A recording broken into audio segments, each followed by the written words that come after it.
Conjugare, Centro Português de Apoio à Pesquisa Científica e à Cultura. Acreditamos que as ciências e as artes mudam o mundo.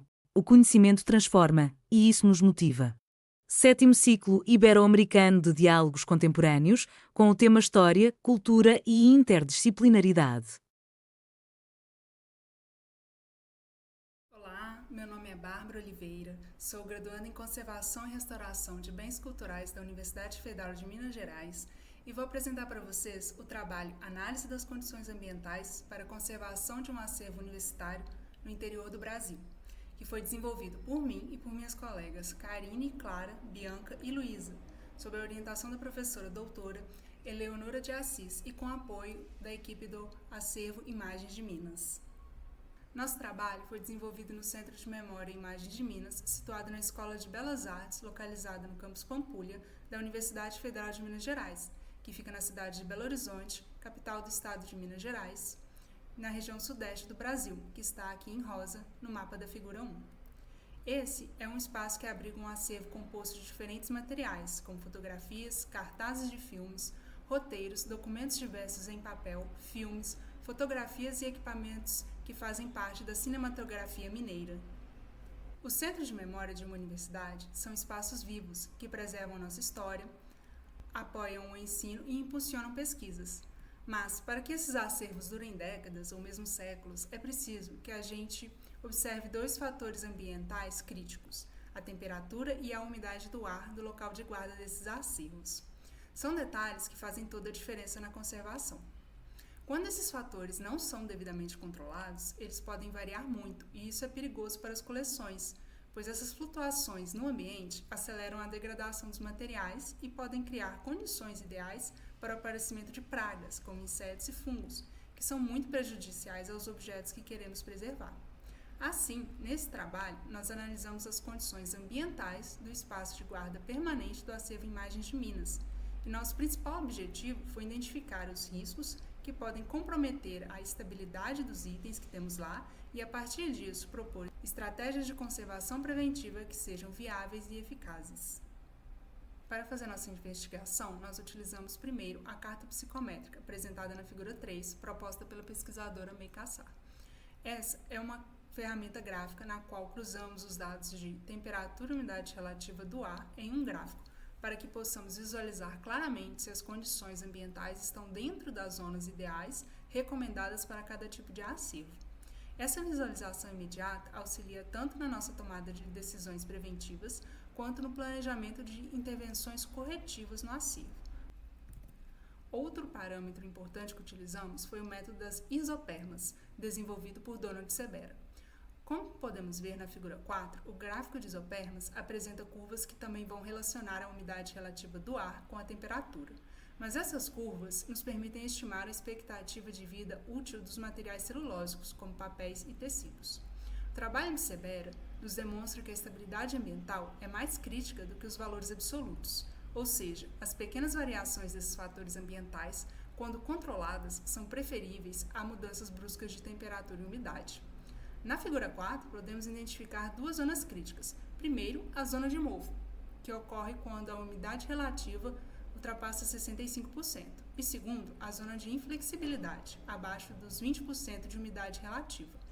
Essas áreas devem ser rigorosamente evitadas, tanto para prevenir danos biológicos como fungos ou manchas de Fox, quanto para evitar que, com a pouca umidade, o material se torne quebradiço. Essa faixa entre 20% e 65% de umidade relativa representa a zona de temperatura mediana, que oferece condições mais estáveis para a preservação do acervo.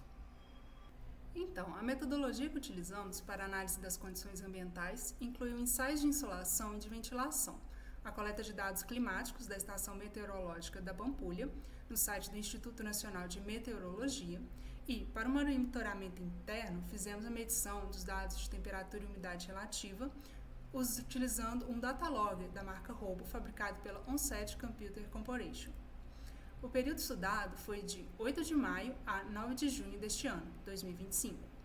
Os ensaios de insolação e ventilação foram feitos com uma maquete réplica do prédio da Belas Artes em escala de 1:50 que nós mesmos construímos e que foi colocada em uma sala escura. com o auxílio de um heliodomo, uma estrutura que emula as posições do Sol, para que possamos entender como é a entrada de luz solar no espaço do acervo durante os equinócios e solstícios. Já o ensaio de ventilação também foi feito utilizando a mesma maquete, mas com o auxílio de um sistema de ventilação e bolinhas de isopor. O movimento ou a ausência de movimento dessas bolinhas de isopor possibilitou que observássemos como é a ventilação do prédio e da sala do acervo. Esse é o espaço do acervo de imagens de Minas. Ele está no 3º andar da Escola de Belas Artes da UFMG, que aparece na figura 5. Ela está inserida na Zona Climática Tropical Brasil Central, que é como denomina o Instituto Brasileiro de Geografia e Estatística. É um local com ampla cobertura vegetal, tem áreas de mata densas e áreas de gramados, que influenciam o clima local. Já a sala do acervo ocupa uma área de 22 metros quadrados e é um local que foi adaptado para comportar a coleção, já que antes ele era uma casa de máquinas. O mobiliário de guarda permanente é formado por módulos de estantes deslizantes feitas em metal, que são adequados para o armazenamento do acervo, porém, o ambiente apresenta limitações importantes. A iluminação natural vem de uma claraboia, que não é coberta, e de uma janela que tem uma persiana fina na frente.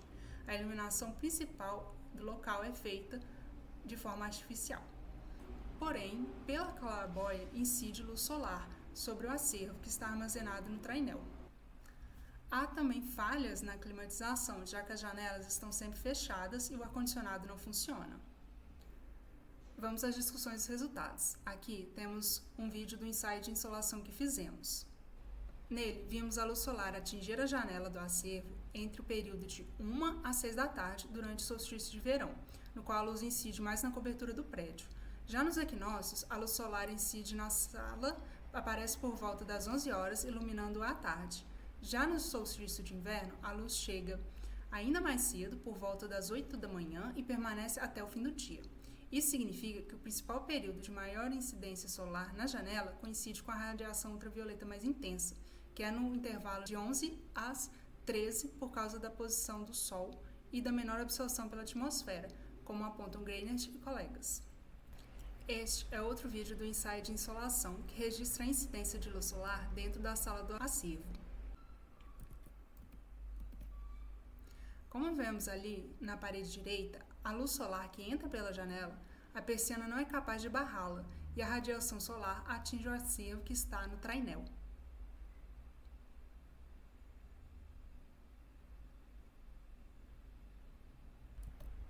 Já o ensaio de ventilação que vemos neste vídeo mostrou que a circulação do ar no acervo é pouca ou quase nula.